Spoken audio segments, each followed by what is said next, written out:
tamlay asalangka nyo ngayon. Okay, gagawa tayo ng damit like this. Ayan.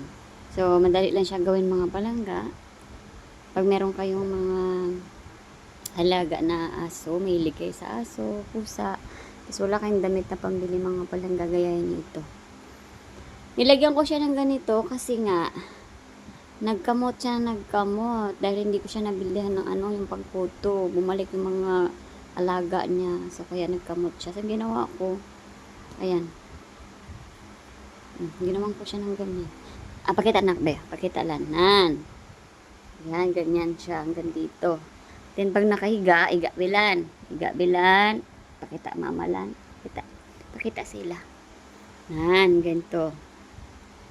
So, ganyan.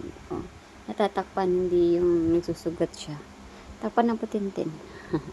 So, ayan, ngayon gagawin natin yan. Kung meron kayong mga lumang leggings, mga palangga, ganito lang gawin nyo.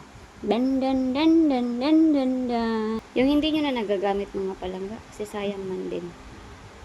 Ben, stretch. Stretch. Dito. Ito lang ginagawa ko. Ito lang.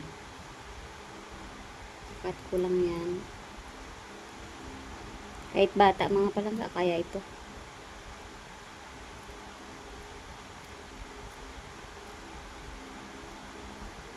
Lalo na yung mga aso nyo mga palangga na yung susugat. Tapos ginagamot nyo. Kaysa bibili pa kayo ng helmet nila. Ito na lang. So, ganyan ang tsura niya.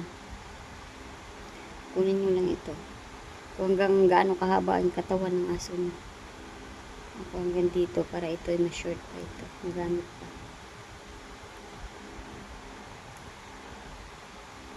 Ito rin natin. Ayan. Ito tayo dito.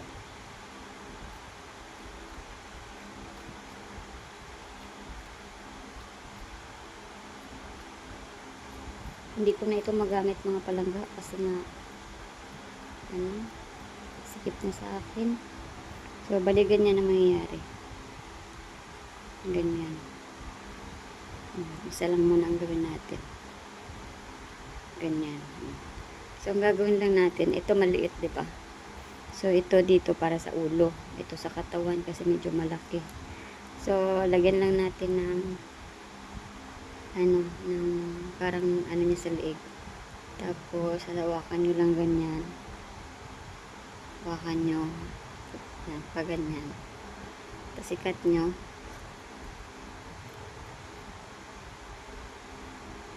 Yan, pag nakat, gaya na itsura niya, butas na siya. Para yan sa paa. Ito naman, hawakan nyo naman to.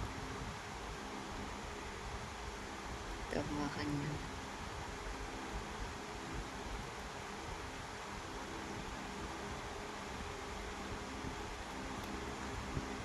Ayan, so dalawa na.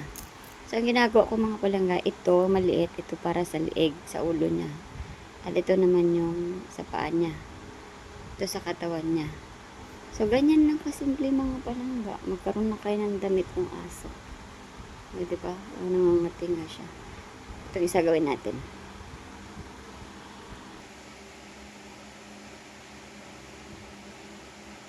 Para iba naman. Lagi.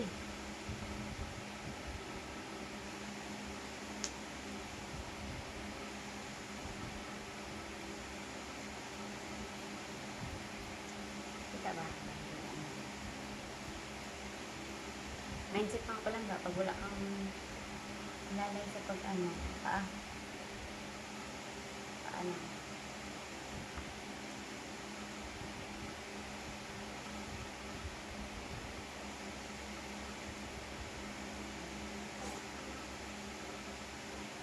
Huwag tayo mag-touch sa maliit. Sa maliit na dito. Dito sa maliit. Ito para sa liig. Tapos maglagay na tayo ng butas para sa paa.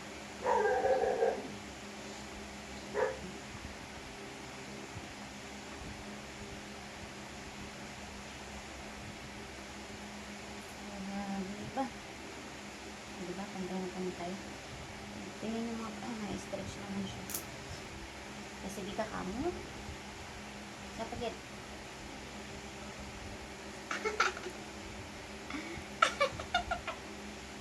Tatlong ay. Tatlong ay. Talit. Na, ano nga model naman? Hindi. Pwede pala pwede. Isang tabayo para pakita tayo sa ating mga lantaan. Ah, dali din. Hala, sige, kilkin. Dali na rin. Ah. Hindi. Wala pa ko tapos.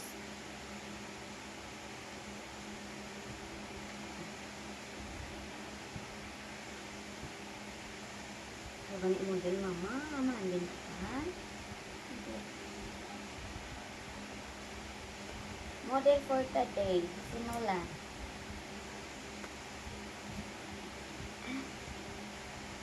Sa pagkatiin. Okay, hindi ko. Model for today. Simula.